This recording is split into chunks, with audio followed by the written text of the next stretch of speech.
Bagaimana Buya Hamka ketika menafsirkan surat Al-Maidah ayat 64. Al-Maidah ayat 64 ini isinya tentang apa? Karakter Yahudi ya. Satu, karakter Yahudi itu mengatakan apa? Bahwasanya tangan Tuhan itu terbelenggu. Padahal yang terbelenggu dan pelit itu adalah tangan-tangannya mereka. Merekalah yang dilaknat disebabkan apa yang telah mereka ucapkan itu. Karakteristik dan perangai Yahudi ini luar biasa, membuat tuduhan ya, bukan hanya kepada makhluk, bukan hanya kepada para nabi dan rasul, tapi juga tuduhan itu menyasar kepada Allah Subhanahu wa ta'ala. Kemudian Allah menyebutkan wahyu yang turun kepadamu wahai Nabi Muhammad itu akan semakin menambah kepada mereka umat orang Yahudi ini, membuat mereka itu tughyanan wa kufra, akan menambah kedurhakaan dan kekafiran bagi kebanyakan di antara mereka. Jadi Al-Quran ini yang turun kepada Rasulullah itu ditolak mentah-mentah oleh Yahudi. Al-Quran yang diturunkan oleh Allah kepada Nabi SAW untuk meluruskan perangai Yahudi itu malah justru semakin menambah kedurhakaan dan kekafiran mereka.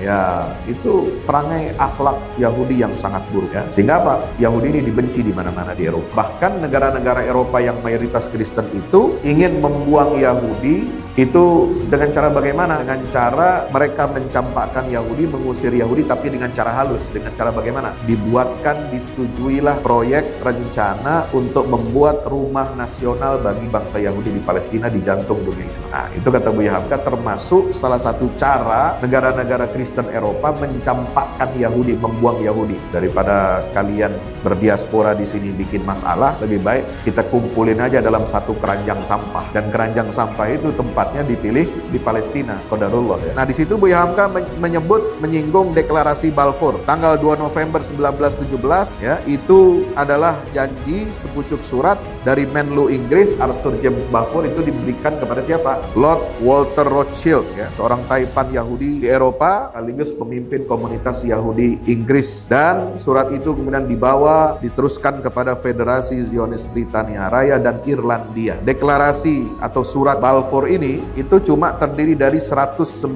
kata, disusun oleh 25 pakar Yahudi Zionis dari berbagai negara. Jadi mereka sudah siapkan konsep dokumennya, tinggal ditandatangani oleh Menlu Inggris. Kenapa? Karena Inggris waktu itu sedang bertempur di front Perang Dunia ke-1 bersama sekutunya Prancis dan Kekaisaran Rusia melawan siapa? Kekaisaran Jerman dan Ottoman Utsmaniyah, Daulah Utsmaniyah. Maka tahun 1917 itu mereka sudah menjanjikan kalau kami menang perang ya, di mana perang Inggris itu biayanya didanai oleh orang Yahudi supaya dia bisa menang perang dunia ke-1 dan mengalahkan Kekaisaran Utsmaniyah. Dengan imbalan apa? Dengan imbalan bahwa wilayah-wilayah yang tertakluk kepada Daulah Utsmaniyah itu termasuk Palestina ya, termasuk di situ ada Baitul Maqdis, termasuk negeri Syam ya, terdiri dari apa? Palestina, Yordania, Lebanon dan Syria, 4 negara ini, maka semua itu menjadi apa? Menjadi wilayah ghanimah untuk pemenang perang. Hadirin yang dirahmati Allah Subhanahu wa taala. Lalu kemudian apa kata Hamka? Di situ dia bilang untuk memukul orang Arab Islam ya, untuk menghentikan kebangkitan Islam, maka pintar-pintarnya negara-negara Kristen di Eropa itu ingin mereka memukul orang Arab Islam itu dengan apa? Dengan Yahudi. Dilemparnya Yahudi supaya tinggal di Palestina, artinya apa? Supaya Yahudi dan umat Islam ini apa? Perang, konflik, supaya tidak ada kedamaian lagi. Maka untuk mencegah kebangkitan Islam itu, ini analisa Buya Hamka, maka kerajaan-kerajaan Kristen, negara-negara Kristen di Eropa setelah Perang Dunia I itu memunculkan masalah Palestina. Supaya apa? Supaya umat Islam itu kemudian disibukkan lagi dengan urusan Yahudi, gak beres-beres. Nah, itulah kenapa kita perlu ya mengkaji kembali ayat Al-Quran dengan wawasan yang luas, kemudian juga dengan menelaah